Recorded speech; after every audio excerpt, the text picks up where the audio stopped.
Bonsoir à toutes et à tous. Bienvenue dans cette édition d'information que nous démarrons par cette bonne nouvelle dans la réduction des émissions de gaz à effet de serre. La société Aderco vient de signer un partenariat avec le ministère de l'Environnement pour promouvoir une technologie qui permet désormais de réduire les émissions de gaz à effet de serre dans le secteur minier et énergétique principalement. Les détails avec Mamadou Alpha Baldi. C'est une technologie qui permet de réduire de façon considérable les émissions de CO2 dans le secteur minier et énergétique, pourtant considérés comme des grands pollueurs à l'échelle nationale. Après des rencontres ici à Conakry et à la dernière COP, l'entreprise Aderco viabilise un partenariat avec le ministère de l'Environnement.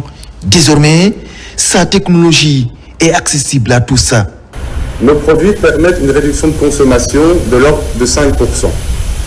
5% à l'échelle du secteur minier, ce sont des économies considérables. Lorsque l'on parle de 36 000 tonnes, il faut comparer ça à l'équivalent de 9 000 voitures qui auraient été retirées de la circulation.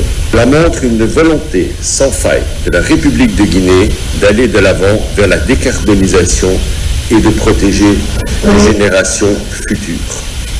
Réduire ces émissions de gaz à effet de serre est un des principaux engagements de la Guinée dans sa contribution déterminée au niveau national. C'est donc dans ce contexte que le ministère de l'Environnement et du Développement durable encourage et accompagne toutes les entreprises minières, le secteur de l'énergie, à promouvoir toute initiative pourra permettre de contribuer à inhiber le carbone, donc à réduire l'émission de gaz à effet de serre, tout en favorisant plus de santé et de durée de vie à vos machines, donc plus d'économie, conciliant ainsi la réduction de vos dépenses avec la protection de l'environnement. Le lancement de ce produit d'Aderco, c'est un des priorités pour la Guinée afin d'honorer ses engagements vis-à-vis de la Convention cadre des Nations Unies sur le changement climatique, du protocole de Kyoto, de l'accord de Paris sur la réduction des gaz à effet de serre. À travers des données chiffrées, Aderco a expliqué à ses techniciens venus du secteur minier et de plusieurs départements l'efficacité de sa technologie déjà utilisée par la CBG il y a plusieurs années.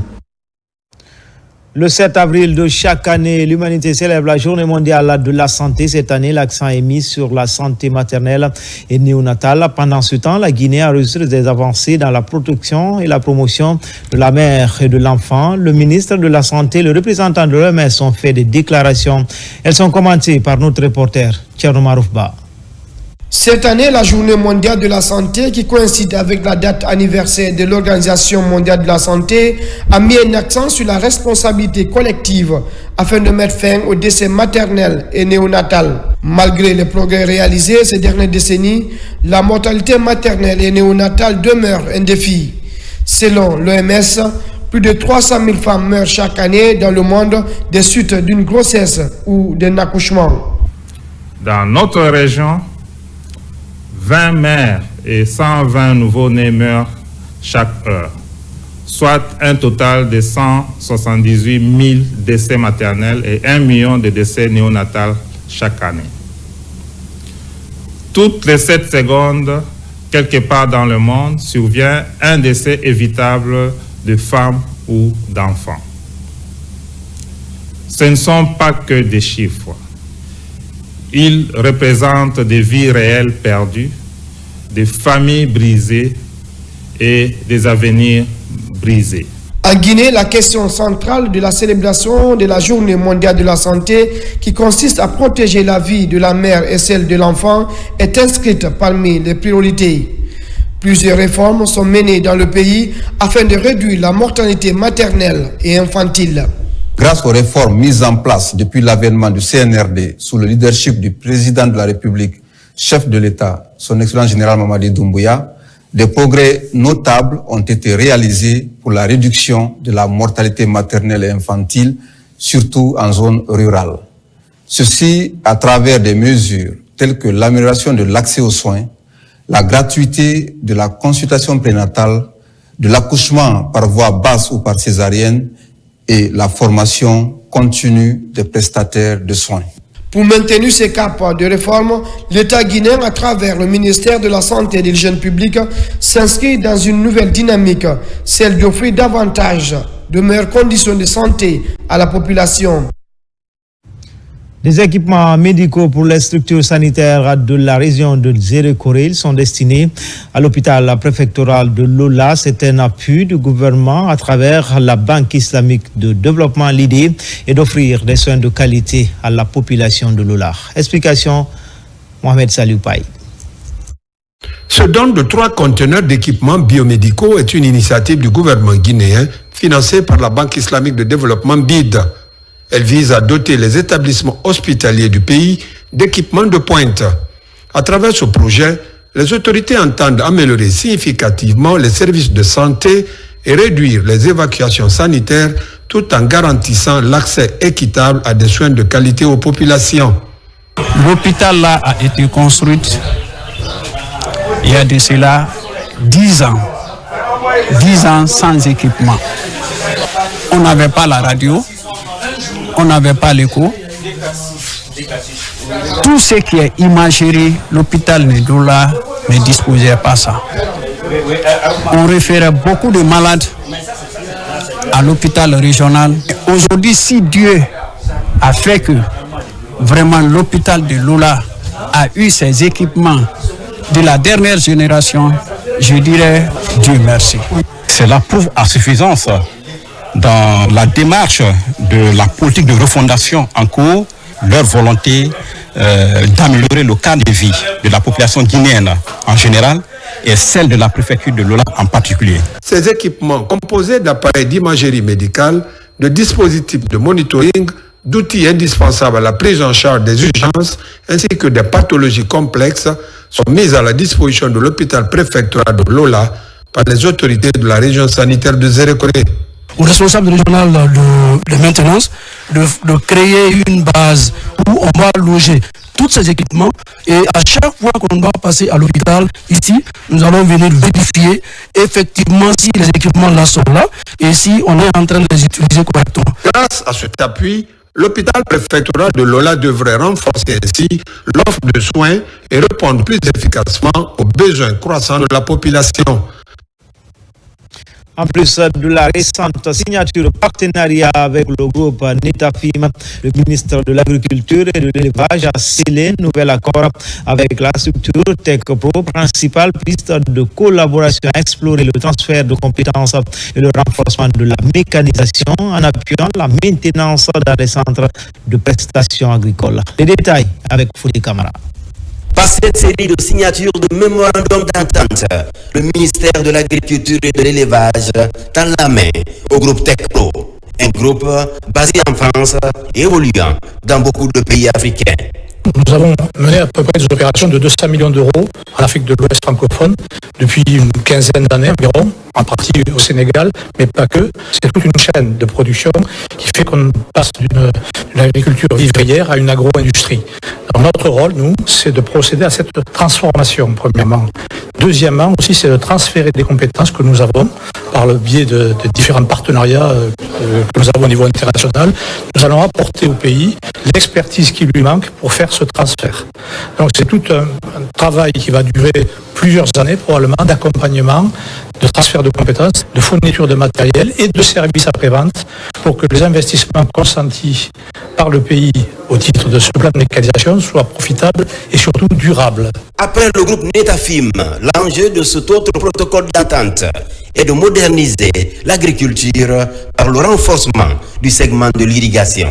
Autre piste de partenariat, la fourniture de matériel agricole et la mise en place des solutions intégrées couvrant chaque étape du processus agricole.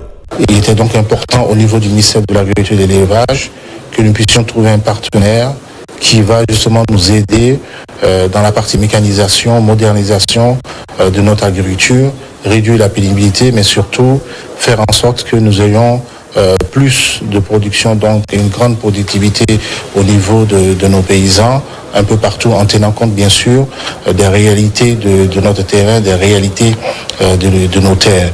Ce protocole d'accord va aussi prévoir le volet transfert de compétences et autres dispositions devant professionnaliser les centres de prestations agricoles installés dans les zones de production.